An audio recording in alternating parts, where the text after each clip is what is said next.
কৃষ্ণ ঘোষ ডাঙৰীয়া, লামডিং সমষ্টিৰ সন্মানীয় বিধায়ক শ্ৰী শিবু মিশ্ৰ ডাঙৰীয়া, সন্মানীয় হোজাই জিলাৰ আয়ুক্ত বিদ্যুৎ বিকাশ ভাগৱতী ডাঙৰীয়া, হোজাই জিলাৰ আৰক্ষী অধীক্ষক সন্মানীয় সৌৰভ গুপ্তা ডাঙৰীয়া, সন্মানীয় অনুপ দেৱ ডাঙৰীয়া, সন্মানীয় হাবিব মোহাম্মদ চৌধুৰী ডাঙৰীয়া, সন্মানীয় মোহাম্মদ আলী ডাঙৰীয়া, সন্মানীয় জয়শংকৰ শৰ্মা ডাঙৰীয়া, প্ৰদীপ সূত্ৰধৰ প্ৰমুখ্যে মঞ্চত উপবিষ্ট বিশিষ্ট ব্যক্তিসকল, আজিৰ এই সভাত উপস্থিত হোজাই জিলাৰ বিশিষ্ট ব্যক্তিসকল, মোৰ শ্ৰদ্ধাৰ ইয়াত উপস্থিত মহিলা আইমাতৃসকল, হিতাধিকাৰীসকল, সাংবাদিকসকল তথা সুধীবৃন্দ, আপোনালোক সকলোৱে জানে যে যোৱা 10টা দিন ধৰি অসমৰ বিভিন্ন জিলাত মুখ্যমন্ত্ৰীকে আদি কৰি আমি মন্ত্ৰীসকলে এইদৰে 3খন সভা অনুষ্ঠিত কৰি আহিছো। যোৱাকালি এখন এই সভাগৃহতেই এই খেলপথাৰ প্ৰাংগণত এখন সভা অনুষ্ঠিত হৈছিল। সেই সভাখনত হোজাই জিলাৰ প্ৰায় 8,500 ছাত্ৰ ছাত্ৰীয়ে স্কুটি লাভ কৰিছিল, চাইকেল লাভ কৰিছিল আৰু আনন্দৰাম বৰুৱা বঁটা লাভ কৰিছিল।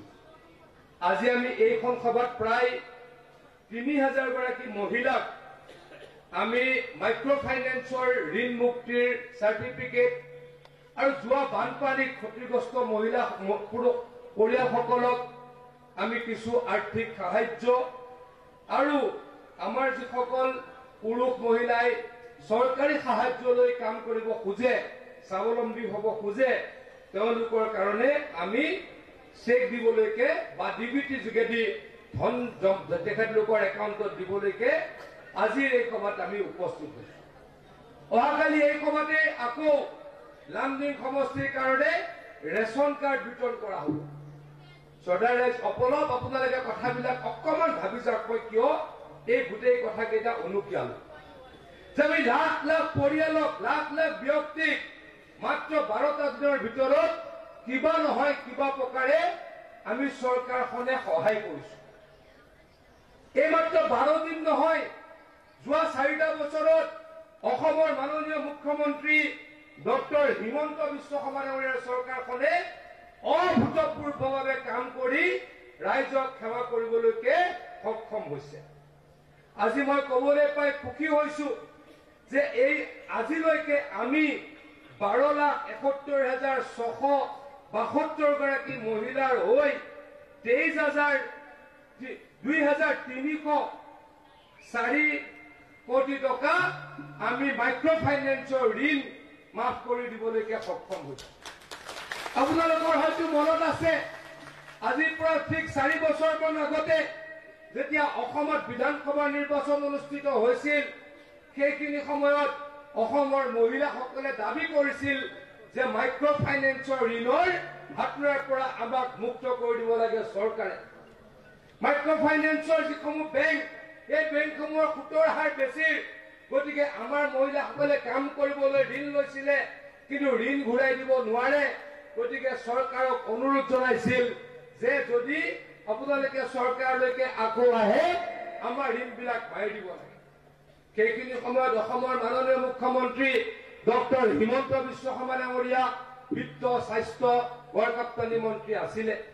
মোৰ মনত পৰে, হিমন্ত বিশ্ব শৰ্মা ডাঙৰীয়াই ঘোষণা কৰিছিল যে যদি আমি দ্বিতীয়বাৰৰ কাৰণে চৰকাৰ বনাবলৈকে সক্ষম হওঁ, আমি মাইক্ৰ' ফাইনেন্সৰ ঋণৰ পৰা অসমৰ মহিলাসকলক মুক্ত কৰি দিম। আমি সকলোৱে জানো হিমন্ত বিশ্ব শৰ্মা ডাঙৰীয়াই যদি কিবা প্ৰতিশ্ৰুতি দিছে, সেই প্ৰতিশ্ৰুতি আখৰে আখৰে পালন কৰিছে। হিমন্ত বিশ্ব শৰ্মা ডাঙৰীয়াই কথা দিয়া মতেই কাম। আমি চৰকাৰলৈকে দ্বিতীয়বাৰৰ কাৰণে আহিলো। হিমন্ত বিশ্ব শৰ্মা ডাঙৰীয়া অসমৰ মুখ্যমন্ত্ৰী হিচাপে নিৰ্বাচিত হল আৰু প্ৰথমখন কেবিনেটতেই আমি সিদ্ধান্ত ললো যে মহিলাসকলৰ আমি এই মাইক্ৰ' ফাইনেন্সৰ ঋণ চৰকাৰৰ পৰা মাৰি দিম।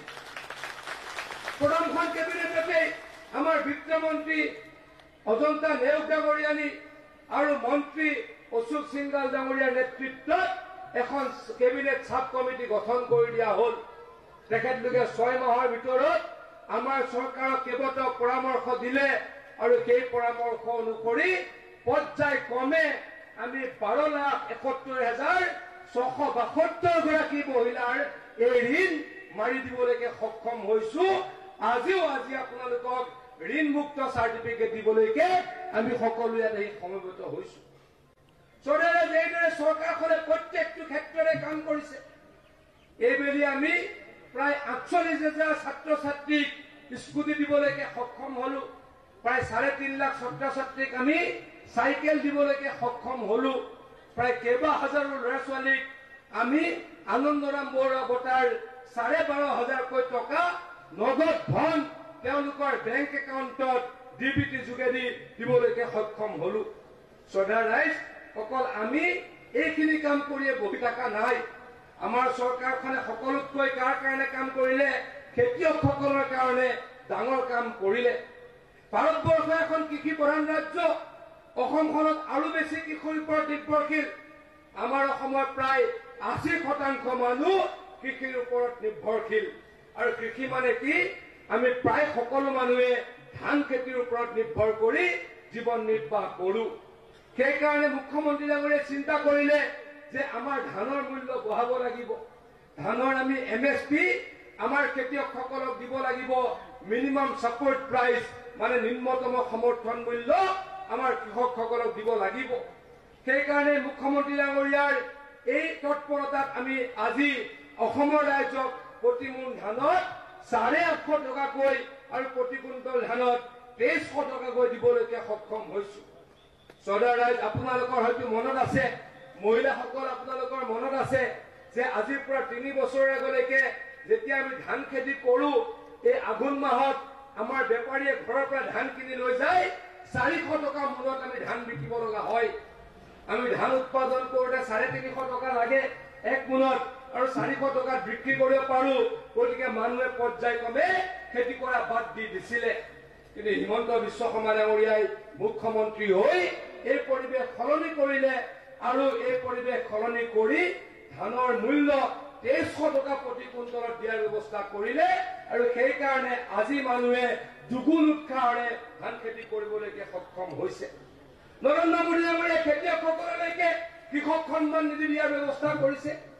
আৰু কৃষক সন্মান নিধি দি লাখ লাখ খেতিয়কক বছৰত 6,000 টকা দিয়াৰ ব্যৱস্থা কৰিছে। এইখন চৰকাৰৰ দিনত আমি মুখ্যমন্ত্ৰীৰ আত্মনিৰ্ভৰ অসম অভিযান আনিলো। মুখ্যমন্ত্ৰীৰ আত্মনিৰ্ভৰ অভিযান আনি আমি এতিয়ালৈকে 25,000 ল'ৰা ছোৱালীক যিসকলে চৰকাৰী চাকৰি পাবলৈকে সক্ষম হোৱা নাই, তেওঁলোকক আমি 2 লাখ টকা দিয়াৰ ব্যৱস্থা কৰিলো। মুখ্যমন্ত্ৰী ডাঙৰীয়াই ঘোষণা কৰিছিল যে অসমৰ 1 লাখ ল'ৰা ছোৱালীক যিসকলে চৰকাৰী চাকৰি পাবলৈ সক্ষম হোৱা নাই, কিন্তু তেওঁলোকে কাম কৰিব বিচাৰে, তেওঁলোকে উদ্যোগী হ'ব বিচাৰে, 1 লাখ ল'ৰা ছোৱালীক আমি এই মুখ্যমন্ত্ৰীৰ আত্মনিৰ্ভৰ অসমৰ 2 লাখ টকাকৈ দিম। ইতিমধ্যে 25,000 আমি দিলো আৰু 75,000 দিব লাগে। সিদিনা অসমৰ কেবিনেটত মাননীয় মুখ্যমন্ত্ৰী ডাঙৰীয়াই আমাক জনালে যে অকল এইবাৰ 75,000 নহয়, আৰু 1 লাখ ল'ৰা ছোৱালীক মুখ্যমন্ত্ৰীৰ আত্মনিৰ্ভৰ অসমৰ সুবিধা কৰি দিম আৰু 2 লাখ টকা দিয়াৰ ব্যৱস্থা কৰিম। চিন্তা কৰি চাওক ৰাইজ, মুখ্যমন্ত্ৰী ডাঙৰীয়াই প্ৰতিশ্ৰুতি দিছিলে যে আমি 1 লাখ ল'ৰা ছোৱালীক মুখ্যমন্ত্ৰীৰ আত্মনিৰ্ভৰ অসম দিম, কিন্তু মুখ্যমন্ত্ৰী ডাঙৰীয়াই 1 লাখত থমকি ৰোৱা নাই। 1,25,000 এই মুখ্যমন্ত্ৰীৰ আত্মনিৰ্ভৰ অসম দিবলৈকে উদ্যত হৈছে বা আগুৱাই গৈছে। এইখিনি সময়ত আপোনালোকে দেখিছে 3.5 বছৰত অসমৰ 1.5 লাখ ল'ৰা ছোৱালীক আমি চৰকাৰী চাকৰি দিবলৈকে সক্ষম হলো। কোনোৱে ক'ব নোৱাৰে কৰবাত চাকৰিৰ নামত 2 টকাৰ দুৰ্নীতি হ'ল। কোনোৱে ক'ব নোৱাৰে যে যি ল'ৰা চোকা নহয়, যি গাধা, পিতৃ মাতৃ ধনী, তেওঁলোকে চাকৰি পালে বুলি এতিয়া কোনোৱে ক'তো ক'ব নোৱাৰে। কোনোৱে ক'ব নোৱাৰে যে মন্ত্ৰী MLA ঘৰৰ ল'ৰা ছোৱালীয়ে চাকৰি পালে, বিজেপি নেতা কৰ্মী ঘৰৰ ল'ৰা ছোৱালীয়ে চাকৰি পালে, এই কথা কোনো ক'ব নোৱাৰে। আমি চাকৰি দিছো সম্পূৰ্ণ স্বচ্ছতাৰে। কাক চাকৰি দিছো? যিসকল মেধা সম্পন্ন, যিসকল চোকা তেওঁলোকক আমি চাকৰি দিয়াৰ ব্যৱস্থা কৰিছো আৰু এইদৰে আমি অসমৰ ইতিহাসত একেখন চৰকাৰে কেতিয়াও দিব নোৱাৰা 1.5 লাখ চাকৰি ইতিমধ্যে দিলো 5টা বছৰত আৰু আমি 20-25 হাজাৰ চাকৰি অহা 1 বছৰত দিবলৈকে সক্ষম হ'ম চিন্তা কৰি চাওকচোন ৰাইজ অসমৰ কোনোবা এখন চৰকাৰে এনেকৈ 5টা বছৰত কৰবাত 2 লাখ চাকৰি দিবলৈকে সক্ষম হৈছিল নেকি কৰবাত 1.5 লাখ ল'ৰা ছোৱালীক 2 লাখকৈ টকা দি আত্মনিৰ্ভৰ হ'বলৈ সুযোগ দিছিল নেকি এই কথা আপোনালোকে এবাৰ চিন্তা কৰি চাওক আমি ইয়াতে ধমকি লোৱা নাই মহিলাসকলক আমি অতি সোনকালে 10 হাজাৰ টকা দিম এয়া আৰম্ভণি হ'ব আৰু দিন আপোনালোকে কাম কৰিব অসমৰ প্ৰায় 32-33 লাখ মহিলাই কি পাব এই মুখ্যমন্ত্ৰীৰ উদ্যমিতা আঁচনি পাব যিসকলৰ দুটা ল'ৰা ছোৱালী তেওঁলোকে পাব আমি 39 লাখ মহিলাক 40 লাখ মহিলাক দিবলৈকে সিদ্ধান্ত লৈছিলো কিন্তু চৰকাৰী নিয়মত লেখা আছিলে যে যাৰ দুটা সন্তান তেওঁলোকক এই সুবিধা দিয়া হ'ব এইখন দুটা সন্তান যদি চাবলৈ যাওঁ প্ৰায় 32-33 লাখ মহিলাই এই সুবিধা পাব আৰু অনাগত 2 মাহৰ ভিতৰত এই মুখ্যমন্ত্ৰীৰ উদ্যমিতা আঁচনিৰ 10,000 টকা আমি আপোনালোকক দিম আপোনালোকে চিন্তা কৰি চাওক যে আপোনালোকে এতিয়া অৰুণোদয় পায় 5টা বছৰ আগতে হিমন্ত বিশ্ব শৰ্মা ডাঙৰীয়াই বিত্তমন্ত্ৰী হৈ থাকোঁতে অৰুণোদয় আঁচনি আৰম্ভ কৰিছিল তেতিয়া আমি 19.5 লাখ পৰিয়ালক অৰুণোদয় দিছিলো মুখ্যমন্ত্ৰী ডাঙৰীয়াই প্ৰতিশ্ৰুতি দিছিল যদি আমি দ্বিতীয়বাৰলৈকে চৰকাৰলৈ আহো অৰুণোদয় পৰিয়ালৰ সংখ্যা বঢ়াম আকৌ কৈছো হিমন্ত বিশ্ব শৰ্মা ডাঙৰীয়াই যদি কিবা কথা দিছে আখৰে পালন কৰিছে শত্ৰুৱে স্বীকাৰ কৰে হিমন্ত বিশ্ব শৰ্মাই যদি কিবা কৈছে সেই কথা যিকোনো পৰ্যায়ত কৰিহে এৰিছে এইদৰে হিমন্ত বিশ্ব শৰ্মা ডাঙৰীয়াই ক'লে যে আমি অৰুণোদয় 19.5 লাখ পৰিয়ালক দিলো অনাগত সময়ত অৰুণোদয় পৰিয়ালৰ সংখ্যা বঢ়াম আমি মাজত কিমান দিলো আৰু 7 লাখ পৰিয়ালক অৰুণোদয় দিলো এই মুহূৰ্তত অসমৰ 27 লাখ পৰিয়ালে অৰুণোদয় লাভ কৰে হিমন্ত বিশ্ব শৰ্মা ডাঙৰীয়াই তাতে ধমকি লোৱা নাই আৰু 10 লাখ পৰিয়ালক অৰুণোদয় দিবলৈকে উদ্যত হৈছে ইতিমধ্যে গাঁও সভাসমূহ আৰম্ভ হৈছে গাঁও সভা আৰম্ভ হৈছে নাই বিষ্ণু মহোদয় ইতিমধ্যে গাঁও সভাসমূহ আৰম্ভ হৈছে আৰু 10 লাখ পৰিয়ালে অৰুণোদয় লাভ কৰিব আৰু অসমৰ পৰা দাৰিদ্ৰতা নিৰ্মূল কৰিম আপোনালোকক প্ৰতিশ্ৰুতি দিছোঁ চিন্তা কৰি চাওকচোন নাই মই আধাহে কৈছো এতিয়ালৈকে মই আধা আঁচনিৰ কথাই কলো মহিলা উদ্যমিতা আঁচনিৰ কথা কলো অৰুণোদয়ৰ কথা কলো ধানৰ মূল্যৰ কথা কলো চাকৰিৰ কথা কলো স্কুটিৰ কথা কলো চাইকেলৰ কথা কলো আয়ুষ্মান ভাৰত আপোনালোকে পালে নে নাই কওক আয়ুষ্মান অসম আপোনালোকে পালে নাই কওক মোক যদি কোনোবাই সোধে যে যোৱা 4টা বছৰৰ অসম চৰকাৰখনৰ এটা অন্যতম ডাঙৰ প্ৰাপ্তি কি মই কম আয়ুষ্মান অসমৰ কাৰণে অসম চৰকাৰে যি কৰিছে এই চৰকাৰখনৰ ডাঙৰ প্ৰাপ্তি আমাৰ গাঁৱত আগতে কি হয় ময়ো গাঁৱৰ ল'ৰা আমি সকলোৱে গাঁৱত থাকো আমাৰ গাঁৱত কি কয় যে যদি কাৰোবাৰ কেঞ্চাৰ বেমাৰ কাৰোবাৰ চিনাক্ত হৈছে সেই মানুহগৰাকীয়ে 6 মাহত মৃত্যু মুখত পৰে কিয় কেঞ্চাৰ বেমাৰ ট্ৰিটমেণ্ট কৰিবলৈ বেছি টকা লাগে কাৰোবাৰ যদি কিডনিৰ প্ৰব্লেম হৈছে তেওঁ 6 মাহৰ ভিতৰত মৃত্যুৰ মুখত পৰে কাৰণ কিডনিৰ বেমাৰ ট্ৰিটমেণ্ট কৰিবলৈ বেছি টকা লাগে গতিকে আমাৰ মানুহ কেঞ্চাৰ বেমাৰ কিডনিৰ বেমাৰ হাৰ্টৰ বেমাৰ হলে মৃত্যুৰ মুখত পৰিছিলে বিনা চিকিৎসাৰ মৃত্যুৰ মুখত পৰিছিলে কিন্তু আজিকালি সেই পৰিৱেশটো নাই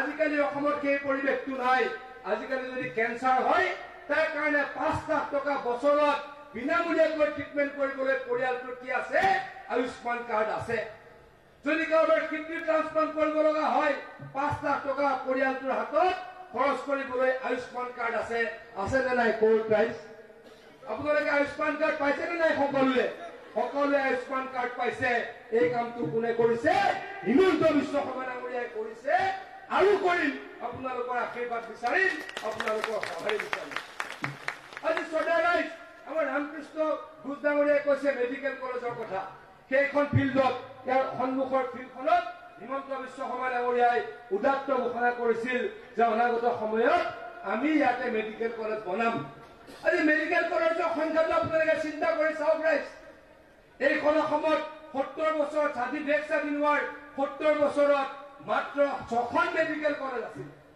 তাকো তাৰে 6খনৰ 3খন হিমন্ত বিশ্ব শৰ্মা ডাঙৰীয়া স্বাস্থ্যমন্ত্ৰী হৈ বনাইছিল। কিন্তু ধৰি ললো কংগ্ৰেছে বনালে 6খন। দেশ স্বাধীন 47 চনত হৈছিলে আৰু আজিৰ পৰা কেইবছৰ আগলৈকে 9 বছৰ আগলৈকে অসমত মেডিকেল কলেজ হ'ল 6খন।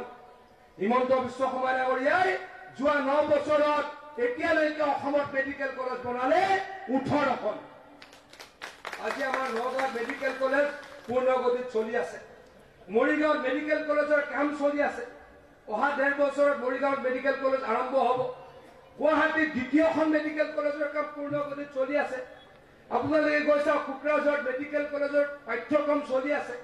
নলবাৰীত মেডিকেল কলেজৰ পাঠ্যক্ৰম চলি আছে। গোৱালপাৰাত মেডিকেল কলেজৰ কাম হ'বলৈ গৈ আছে। আপোনালোকে চাওক গোলাঘাটত মেডিকেল কলেজৰ কাম পূৰ্ণগতিত চলি আছে। আমাৰ বিশ্বনাথত মেডিকেল কলেজৰ কাম পূৰ্ণগতিত চলি আছে।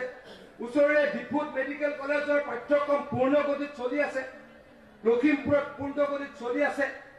আমাৰ তিনিচুকীয়াত মেডিকেল কলেজৰ কাম পূৰ্ণগতিত পাঠ্যক্ৰম চলি আছে। ধেমাজিত নতুন মেডিকেল কলেজৰ কাম চলি আছে। আনকি নৰেন্দ্ৰ মোদী ডাঙৰীয়াই আমাক চাংচাৰীত এখন এইমছ দিলে। আমাৰ কৰিমগঞ্জত মেডিকেল কলেজৰ কাম চলি আছে। মুঠৰ ওপৰত হিমন্ত বিশ্ব শৰ্মা ডাঙৰীয়াই যোৱা 9টা বছৰত এতিয়ালৈকে 18খন মেডিকেল কলেজ বনালে। মেডিকেল কলেজ বনালে কংগ্ৰেছৰ নেতা কৰ্মীবিলাকৰ গা পুৰে। ক'ৰবাত সোধে যে যিকেইখন মেডিকেল কলেজ আছে তাকেই ভালকে চলাব নোৱাৰে, মেডিকেল কলেজ কিয় লাগে? কংগ্ৰেছৰ নেতা কৰ্মীসকলক মই ক'ব খোজো, মেডিকেল কলেজ আমাক কিয় লাগে? নহলে ডক্টৰ আমি সৃষ্টি কৰিব নোৱাৰো। চৰ্দাৰ ৰাইজ আপোনালোকে হয়তো বহুতে জানে যে যোৱা চৰকাৰত মই স্বাস্থ্য বিভাগৰ ৰাজ্যিক মন্ত্ৰী আছিলো। হিমন্ত বিশ্ব শৰ্মা ডাঙৰীয়া স্বাস্থ্য বিভাগৰ কেবিনেট মন্ত্ৰী আছিল। সেইখিনি সময়ত মাত্ৰ বছৰত আমি 726 জন ডক্টৰ সৃষ্টি কৰিব পাৰিছিলো। তাৰে 40% ডক্টৰ কলৈকে গুচি যায়, প্ৰাইভেট প্ৰেক্টিচলৈকে গুচি যায়, অসমৰ বাহিৰলৈকে গুচি যায়, কোনোবা দেশৰ বাহিৰলৈকে গুচি যায়। আমি মেডিকেলত আমাৰ হস্পিটেলত পঠাবলৈকে ডক্টৰ নাপাওঁ। আমি বহুত জেগাত ICU বনালো, ICU আমি চলাই ৰাখিব পৰা নাই। কিয়? তাতে এনাস্থেচিষ্ট নাই। কিয়? তাতে আমাৰ কি নাই? আমাৰ PG কৰা ডক্টৰ নাই। গতিকে PG কৰা ডক্টৰ বনাবলৈ আমি মেডিকেল বেছি কৰিব লাগিব। ডক্টৰ বেছি কৰিবলৈ মেডিকেল কলেজ বনাব লাগিব। আজি আপোনালোকক জনাবলৈ পাই সুখী হৈছো, মাত্ৰ 8টা বছৰত এইখন অসমত, আজি বা 3 বছৰ, মই 3 বছৰ কৈছো, 3 বছৰ আগত এইখন অসমত ডক্টৰৰ সৃষ্টি হৈছিল 726 জন আৰু আজি ডক্টৰ সৃষ্টি হয় 1350 জন। আৰু অনাগত 5টা বছৰৰ ভিতৰত অসমত 2,500 ডক্টৰ হ'ব আৰু গাঁৱে ভূঞে ডক্টৰ যাব। মানুহৰ স্বাস্থ্য ভাল হ'ব। স্বাস্থ্য আৰু শিক্ষা নাথাকিলে আমাৰ একোৱেই নহয়। স্বাস্থ্য আৰু শিক্ষা নাথাকিলে আমাৰ একোৱেই নহয়। শিক্ষা আমি কৰিব, শিক্ষাক আগুৱাই লৈ যাবই লাগিব। আপোনালোকে মনত পেলাই চাওকচোন, আপোনালোকৰ ঘৰৰ ওচৰত যিটো পৰিয়ালৰ ল'ৰা ছোৱালীকেইটা পঢ়া শুনাত ভাল আছিলে, যিকেইটা ল'ৰা ছোৱালীয়ে পঢ়া শুনা ভালদৰে কৰিলে, তেওঁলোকে চাকৰি পালে, তেওঁলোকে ভালদৰে ব্যৱসায় কৰিলে, তেওঁলোকৰ ঘৰখন ভাল হ'ল, নদন বদন হ'ল। আৰু যিখন ঘৰত ল'ৰা ছোৱালীয়ে পঢ়া শুনা নকৰিলে, তেওঁলোকৰ ঘৰখনৰ অৱস্থা বেয়া হৈ থাকিল। গতিকে শিক্ষা আমাৰ উন্নয়নৰ প্ৰথম আহিলা, প্ৰথম অংগ। গতিকে শিক্ষাক আমি আগুৱাই লৈ যাব লাগিব। এই শিক্ষাক আগুৱাই লৈ যাবলৈ আমি এতিয়ালৈকে 15খন ইউনিভাৰ্চিটি যোৱা 8টা বছৰত বনাবলৈকে সক্ষম হৈছো। আজি মই হুজাই দাই গৌৰৱৰে কওঁ, ইয়াত আমি কি ইউনিভাৰ্চিটি বনালো? কবিগুৰু ৰবীন্দ্ৰনাথ ইউনিভাৰ্চিটি আমি ইয়াত বনাবলৈকে সক্ষম হলো। আমাৰ নগাঁও কলেজখনক ইউনিভাৰ্চিটি বনাবলৈকে সক্ষম হলো। আমাৰ যোৰহাট JB কলেজক আমি ইউনিভাৰ্চিটি কৰিবলৈ সক্ষম হলো। আমাৰ লখিমপুৰ কলেজক ইউনিভাৰ্চিটি কৰিবলৈকে সক্ষম হলো। এইদৰে আমি ইউনিভাৰ্চিটি বনালো, মেডিকেল কলেজ বনালো, ইঞ্জিনিয়াৰিং কলেজ বনালো, যাতে আমাৰ ল'ৰা ছোৱালীয়ে পঢ়িব পাৰে, দেশৰ ভৱিষ্যত হৈ দেশ গঢ়িব পাৰে, নিজৰ লগতে দেশৰ লগতে ৰাজ্যৰ লগতে নিজৰ স্থানীয় জেগালৈকেও যাতে কি আনন্দৰ বতৰা কঢ়িয়াই আনিব পাৰে, তাৰ কাৰণে এই কাম কৰিছো। এইখিনি সময়ত ৰাস্তা পথৰ কাম কিমান কৰিলো আপোনালোকে চাওক। আমাৰ ৰামকৃষ্ণ ঘোষ ডাঙৰীয়াই এক্সপ্ৰেছ কৰিডৰৰ কথা কৈছে। অটল বিহাৰী বাজপেয়ী ডাঙৰীয়া যেতিয়া প্ৰধানমন্ত্ৰী আছিল, এই 4 লেনৰ কাম আৰম্ভ হৈছিল। অটল বিহাৰী বাজপেয়ী ডাঙৰীয়াই এই কাম কৰিছিল। প্ৰধানমন্ত্ৰী গ্ৰাম চড়ক যোজনা অটল বিহাৰী বাজপেয়ী ডাঙৰীয়াৰ অভিলাষী আঁচনি আছিল। আৰু আজি ভাৰতমালাকে আদি কৰি যথেষ্ট কাম মোদী ডাঙৰীয়াৰ দিনত হাজাৰ হাজাৰ কিলোমিটাৰ ৰাস্তাৰ কাম মোদী ডাঙৰীয়াই কৰিছে। আজি অসমতো আমি হাজাৰ হাজাৰ কিলোমিটাৰ ৰাস্তা কৰিছো। অসমত আজি আপোনালোকে যদি কৰবাত দেখে ৰাস্তা যদি কৰবাত বেয়া, আপোনালোকে সুধিলে গম পাব সেই ৰাস্তাটো হয় চেংচন হৈ আছে, নহয় সেই ৰাস্তাটো টেণ্ডাৰ হৈছে, নহয় সেই ৰাস্তাটোৰ কাম ঠিকাদাৰে এইকেইদিনতে আৰম্ভ কৰিব। কৰবাত কৰবাত যদি দেখিব ৰাস্তা এটা বেছি দিন বেয়া হৈ আছে, তেতিয়া সুধিলে গম পাব ঠিকাদাৰে কামটো এৰি থৈ গুচি গল। মানে পুঁজিৰ অভাৱ অসমত হোৱা নাই ৰাস্তা বনাবলৈ। ৰাস্তা আমি বহুত ভাল কৰিছো আৰু কৰিম, আপোনালোকক প্ৰতিশ্ৰুতি দিছো। অসম এখন বানপানী প্ৰবণ ৰাজ্য। অসমত যথেষ্ট বানপানী হয়, কাৰণ অসমৰ চাৰিওফালে পাহাৰ। আমি নাগালেণ্ডৰ পৰা পানী পাওঁ, আমি অৰুণাচলৰ পৰা নামি অহা পানী পাওঁ, ভূটানৰ পৰা নামি অহা পানী পাওঁ, মণিপুৰৰ পৰাও নামি অহা পানী পাওঁ, মেঘালয়ৰ পৰাও নামি অহা পানী পাওঁ। আমি চাৰিওফালে অকল পানী ল'ব লাগে বাকী ৰাজ্যবিলাকৰ। গতিকে অসমত যথেষ্ট বানপানী হয়। অসমৰ মূল সমস্যা বুলি যদি এটা কোৱা হয়, বানপানী আৰু গৰাখহনীয়া মূল সমস্যা। এই বানপানী গৰাখহনীয়া মূল সমস্যাৰ কাৰণে কংগ্ৰেছ চৰকাৰে পুঁজিৰ আবণ্টন দিয়া নাছিলে। বিধানসভাত মই এটা এটাকৈ উত্তৰ দিছো। কংগ্ৰেছে 15 বছৰত যিমান টকা খৰচ নকৰিলে, আমি যোৱা 3 বছৰত কিমান টকা খৰচ কৰিলো। আজি আপোনালোকৰ এই হোজাই জিলাত বানপানী মুক্ত কৰিবলৈ আমি কি কৰিছো? বানপানী মুক্ত কৰিবলৈ ইতিমধ্যে প্ৰায় 3 কিলোমিটাৰ মথাউৰি সম্পূৰ্ণ কৰিলো, আৰু 8 কিলোমিটাৰ মথাউৰি আমাৰ টেণ্ডাৰ পৰা ঘাইকটালৈকে অহা 1 সপ্তাহৰ ভিতৰত আৰম্ভ হ'ব, আৰু হোজাই জিলা বানপানী মুক্ত হ'ব। আপোনালোকক মই প্ৰতিশ্ৰুতি দিছো। আজি আপোনালোকে চিন্তা কৰি চাওকচোন, আগতে আমি এপ্ৰিল মাহৰ 15 তাৰিখমানৰ পৰা টিভিত দেখিবলৈ পাওঁ, পেপাৰত আমি পঢ়িবলৈ পাওঁ যে ধেমাজি জিলা অসমৰ পৰা বিচ্ছিন্ন হৈ গ'ল, ধেমাজিৰ চাৰিওফালে বানপানী হৈ গ'ল। অলপ দিনৰ পাছতে গম পাওঁ মৰিগাঁৱৰ চাৰিওফালে বানপানী হৈ গ'ল, লাহৰীঘাট মায়াং অঞ্চলৰ চাৰিওফালে বানপানীৰ তাণ্ডৱ হয়।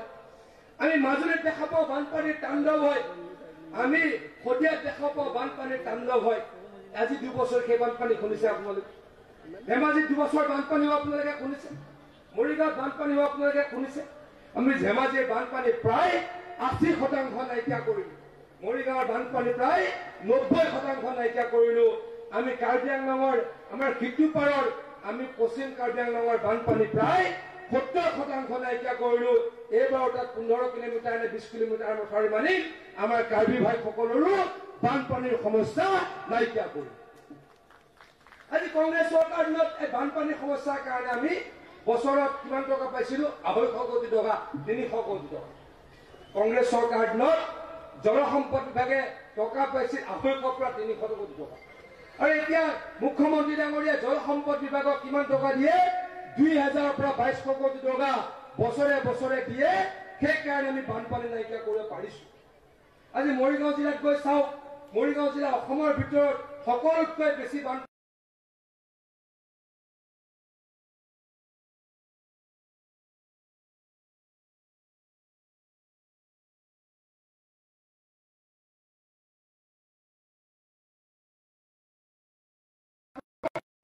আমি লগা হোৱা নাই।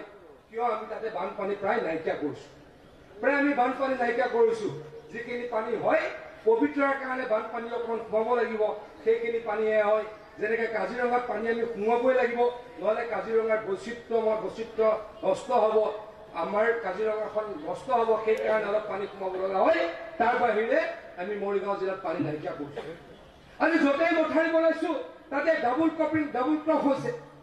আজি আপোনালোকে গৈ চাওক, মাজুলীত আমি প্ৰায় 50,000 বিঘা মাটিত খেতি কৰিব পৰা পৰিৱেশ কৰিলো। আগতে খেতি কৰিব পৰা নাছিলে, পানী হয়। তাত আমি এটা প্ৰায় 15 কিলোমিটাৰ মথাউৰি বনালো। মোৰ সমষ্টিত এই যে আপোনালোকে গুৱাহাটীলৈ গ'লে দেখে ধৰমতোলা আৰু নেলি পিছফালৰ পথাৰখনত কেতিয়াও খালী খেতি হোৱা নাছিলে, বানপানী হয়। যোৱা 2 বছৰৰ পৰা তাত খালী খেতি হোৱা হ'ল। লাহৰীঘাট বুঢ়ামাৰী এই অঞ্চলত কেতিয়াও খালী খেতি নহৈছিল, এই বছৰৰ পৰা যোৱা বছৰৰ পৰা খালী খেতি আৰম্ভ হ'ল। গতিকে এইদৰে সমগ্ৰ অসমত বানপানী নাইকিয়া কৰিবলৈ আমি প্ৰয়াস কৰিছো। আমি মিছন বসুন্ধৰাৰ যোগেদি অসমৰ লাখ লাখ পৰিয়ালক কি দিলো? আমি মাটিৰ পট্টা দিলো। অসমত যথেষ্ট মানুহে মাটিৰ পট্টা পোৱা নাছিলে। মাটিৰ পট্টা মই আজিৰ পৰা 2 বছৰ আগতে মোৰ মনত আছে, মোৰ জাগিৰোড সমষ্টিত এদিন মাটিৰ পট্টা দিয়া এটা অনুষ্ঠানত মই অংশগ্ৰহণ কৰিছিলোঁ। এজন ব্যক্তি প্ৰায় ৭৫ বছৰমানৰ ব্যক্তি, তেওঁ আহি পেলাই ক'লে মোক, মই সৰু মিটিং এখন কৰিছিলোঁ, ৪০০-৫০০ মান মানুহ আছিল। তেখেতে মোক আহি পেলাই ক'লে যে মই দুআষাৰ ক'ব খোজোঁ। মই বোলো কওক আপুনি। তেখেতে দুআষাৰ ক'বলৈ গৈ ক'লে যে মোৰ বয়স ৭৫ বছৰ, আজিলৈকে এই কাগজখন পোৱাৰ অলপ আগলৈকে মই ভূমিহীন আছিলোঁ, আজিলৈকে মই চৰকাৰী মাটিত বসবাস কৰি আছিলোঁ, আজিৰ পৰাহে মই মোৰ নিজৰ মাটিত বসবাস কৰিম কৈ মানুহজনে কান্দি দিছিল। এই কামটো তাৰ কাৰণে হ'ল, হিমন্ত বিশ্ব শৰ্মা ডাঙৰীয়াৰ কাৰণে হ'ল। গতিকে এইদৰে আমি কি কৰিছো, আমি প্ৰত্যেকগৰাকী ব্যক্তিক, ভূমিহীন ব্যক্তিক আমি স্বাস্থ্যৰ কাৰণে যিসকলে ৰোগীয়া ব্যক্তিক আমি আয়ুষ্মান কাৰ্ড দিলো, ভূমিহীনক আমি মাটিৰ পট্টা দিলো, আমি গৰীব যিসকল দুখীয়া তেখেতলোকক প্ৰধানমন্ত্ৰী আৱাস যোজনাৰ ঘৰ দিলো, আমি যিসকলে চাকৰি পাব লাগে তেওঁলোকক বিনামূলীয়াকৈ মেধাৰ ভিত্তিত চাকৰি দিয়াৰ ব্যৱস্থা কৰিলো।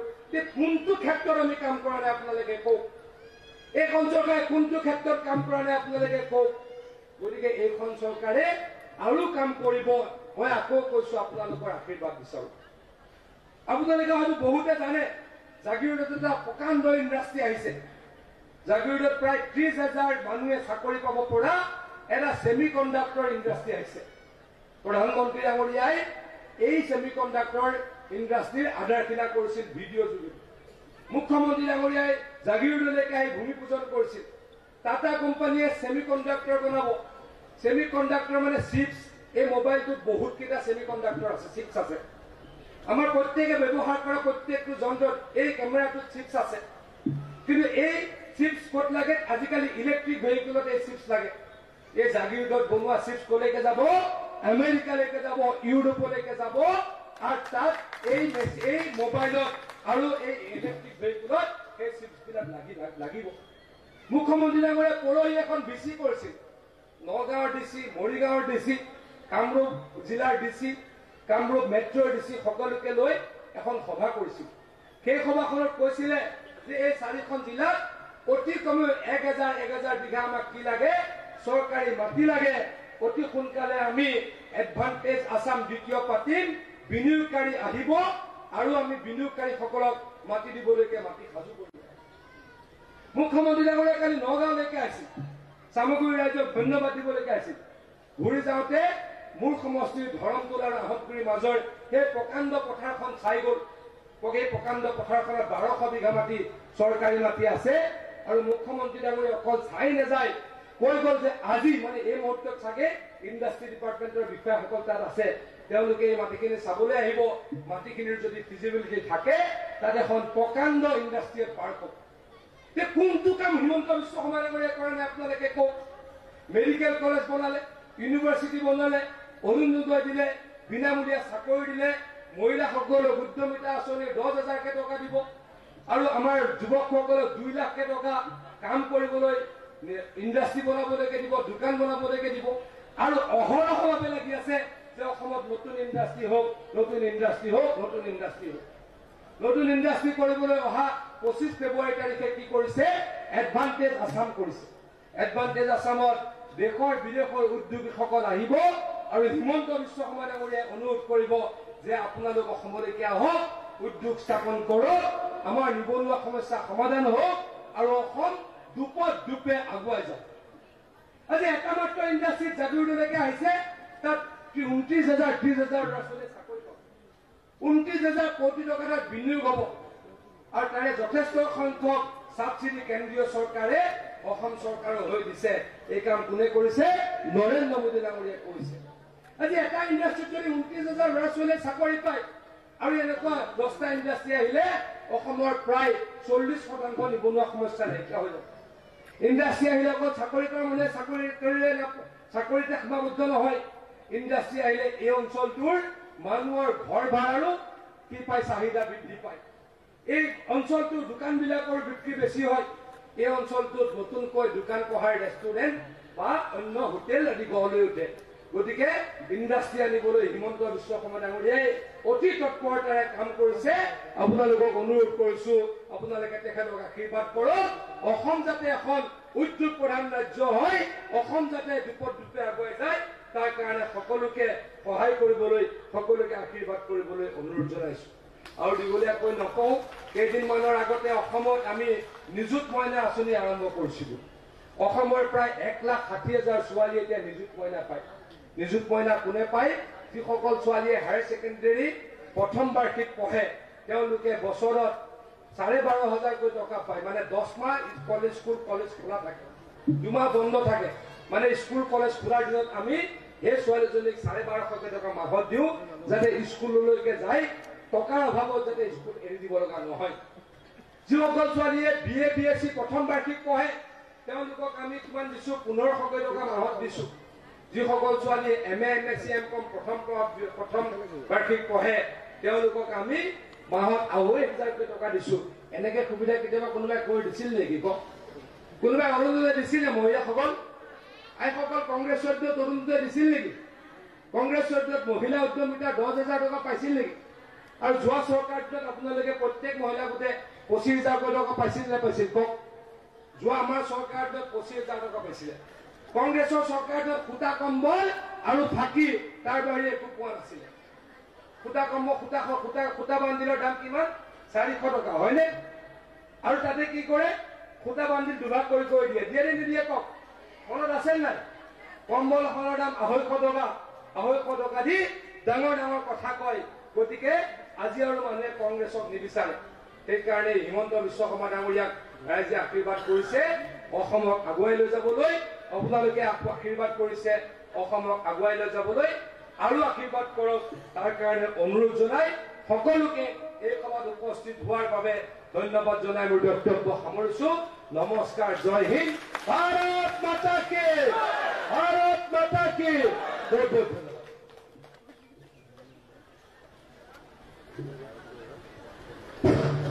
বহুত বহুত ধন্যবাদ মহামূল্যবান সাৰগৰ্ভৰ বক্তৃতাৰে উপস্থিত ৰাইজক উৎসাহিত আৰু অনুপ্ৰাণিত কৰা সন্মানীয় মন্ত্ৰী মহোদয়ৰ উজ্জ্বল ভৱিষ্যত কামনা কৰি এইবাৰ আমি অনুষ্ঠানৰ মূল উপলক্ষলৈ আগবাঢ়িব বিচাৰিছো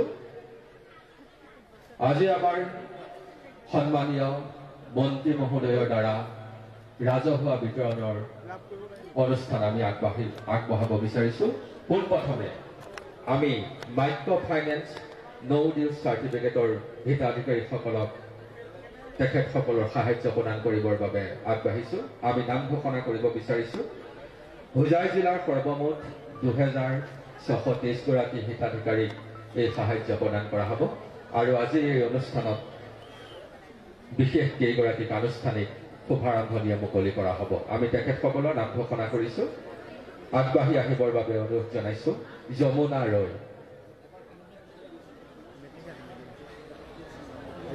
আজি আমাৰ ৰাজহুৱা বিতৰণ অনুষ্ঠানৰ আৰম্ভণি কৰিবলৈ আগবাঢ়িছো আৰু সকলোকে এটা দীঘলীয়া হাত চাপৰিয়ে অভিবাদন জনাবলৈ অনুৰোধ জনাইছো এয়া হিতাধিকাৰী যমুনা ৰয় তেখেতক আগবঢ়াইছে সন্মানীয় মন্ত্ৰী মহোদয় ধন্যবাদ লগে লগে আগবাঢ়ি আহিবৰ বাবে অনুৰোধ জনাইছো অপৰ্ণা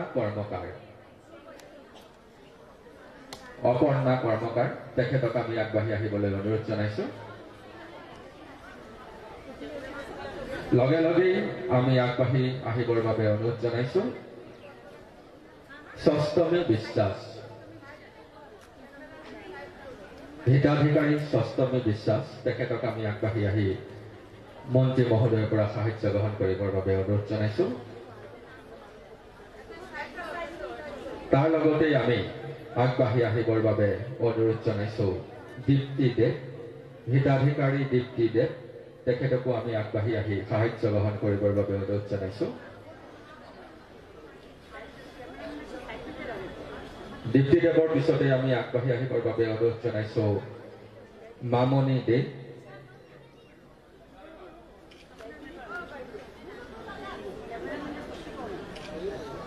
হিতাধিকাৰী মামনি দেৱ আমি তেখেতক সাহায্য গ্ৰহণ কৰিবৰ বাবে অনুৰোধ জনাইছো বৰেণ্য বিশিষ্ট ব্যক্তিবৃন্দৰ পৰা মামনি দেৱ পিছতে আমি মঞ্চলৈ আমন্ত্ৰণ জনাইছো মইনা দাস হিতাধিকাৰী মইনা দাস তেখেতক আমি আগবাঢ়ি আহি বঁটা গ্ৰহণ কৰিবৰ বাবে অনুৰোধ জনাইছো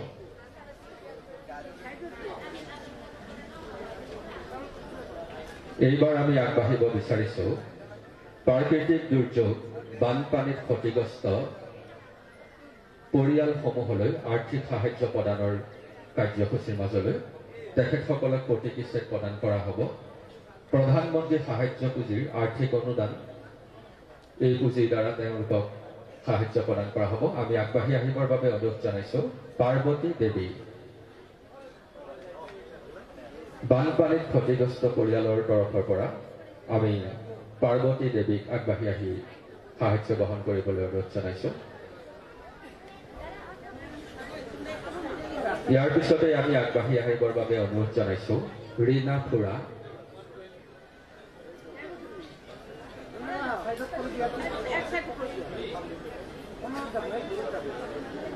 বানপানী ক্ষতিগ্ৰস্তৰ পৰিয়ালৰ বাবে সাহায্য প্ৰদান। পাৰ্বতী দেৱীৰ পিছতেই আমি ৰীনা খুৰা হিতাধিকাৰীগৰাকীক আগবাঢ়ি আহিবলৈ অনুৰোধ জনাইছোঁ। তেখেতক আমি সাহায্য প্ৰদান কৰিবৰ বাবে মন্ত্ৰী মহোদয়ক অনুৰোধ জনাইছোঁ। লগে লগে আগবাঢ়ি আহিবৰ বাবে অনুৰোধ জনাইছোঁ অন্য এগৰাকী হিতাধিকাৰী দামোদৰ দাস আমি তেখেতক আগবাঢ়ি আহিবৰ বাবে অনুৰোধ জনাইছোঁ আৰু আমাৰ সন্মানীয় মন্ত্ৰী মহোদয়ৰ পৰা সাহায্য লাভ কৰিবৰ বাবে অনুৰোধ জনালোঁ। দামোদৰ দাসৰ পিছতেই আমি আগবাঢ়ি আহিবৰ বাবে অনুৰোধ জনাইছোঁ শ্ৰীৰাম চাহু তেখেতকো আমি মঞ্চলৈ আগবাঢ়ি আহি সাহায্য গ্ৰহণ কৰিবৰ বাবে অনুৰোধ জনাইছোঁ। সন্মানীয় মন্ত্ৰী মহোদয় প্ৰমুখ্যে উপস্থিত বিশিষ্ট ব্যক্তিসকলৰ পৰা তেখেতে সাহায্য গ্ৰহণ কৰিছে। লগে লগে আগবাঢ়ি আহিবৰ বাবে অনুৰোধ জনাইছোঁ মধু বৰদলৈ, অন্য এগৰাকী হিতাধিকাৰী মধু বৰদলৈ তেখেতকো আমি আগবাঢ়ি আহিবৰ বাবে অনুৰোধ জনাইছোঁ আৰু মন্ত্ৰী মহোদয়ৰ পৰা সাহায্য গ্ৰহণ কৰিবৰ বাবে অনুৰোধ জনাইছোঁ। লগে লগে আগবাঢ়ি আহিবৰ বাবে অনুৰোধ জনাইছোঁ হাছিনা বেগম তেখেতকো আমি সন্মানীয় মন্ত্ৰী মহোদয়ৰ পৰা সাহায্য গ্ৰহণ কৰিবৰ বাবে মঞ্চলৈ আহিবৰ বাবে অনুৰোধ জনাইছোঁ আৰু আমাৰ সন্মানীয় মন্ত্ৰী মহোদয়ৰ পৰা তেখেতক সাহায্য গ্ৰহণ কৰিবৰ বাবে অনুৰোধ জনাইছোঁ। শ্বৰীফুদ্দিন তেখেতৰ হৈ হাছিনা বেগম, শ্বৰীফুদ্দিন তেখেত অনুপস্থিত, তেখেতৰ পৰিবাৰ হাছিনা বেগমে সাহায্য গ্ৰহণ কৰিছে।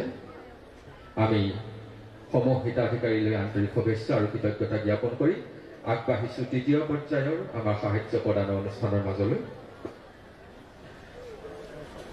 এইবাৰ আমি আহিছোঁ PMFME আঁচনিৰ অধীনত চিট কেপিটেলৰ সাহায্য বিতৰণৰ বাবে।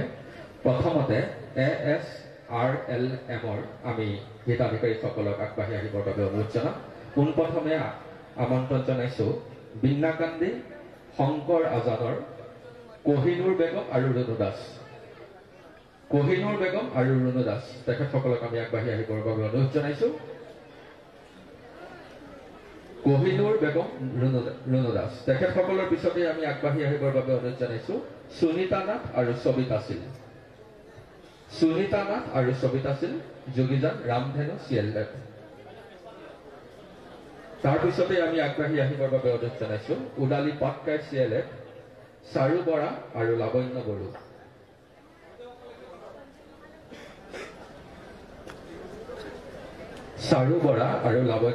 আমি তেখেতসকলক আহিবৰ বাবে অনুৰোধ জনাইছোঁ। ইয়াৰ পিছতেই আমি NULMৰ হিতাধিকাৰীসকলক সাহায্য প্ৰদান কৰিবৰ বাবে আগবাঢ়িছোঁ। আমি আগবাঢ়ি আহিবৰ বাবে অনুৰোধ জনাইছোঁ সঞ্জীৱনী সেল্ফ হেল্প গ্ৰুপৰ শ্ৰীমৰী ALF।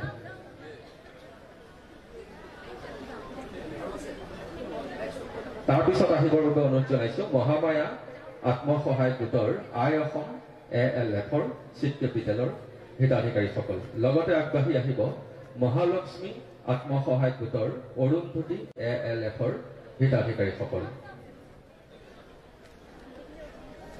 মহামায়া সেল্ফ হেল্প গ্ৰুপৰ আই অসম আৰু মহালক্ষ্মী আত্মসহায়ক গোটৰ অৰুন্ধতী ALFৰ হিতাধিকাৰীসকলক আমি সাহায্য গ্ৰহণ কৰিবৰ বাবে অনুৰোধ জনাইছোঁ আৰু ইমানতে আমাৰ বিদ্ৰোহী অনুষ্ঠান সামৰণি মাৰিবলৈ আমি আগবাঢ়িছোঁ। এখেতসকলক সাহায্য প্ৰদান কৰাৰ পিছতে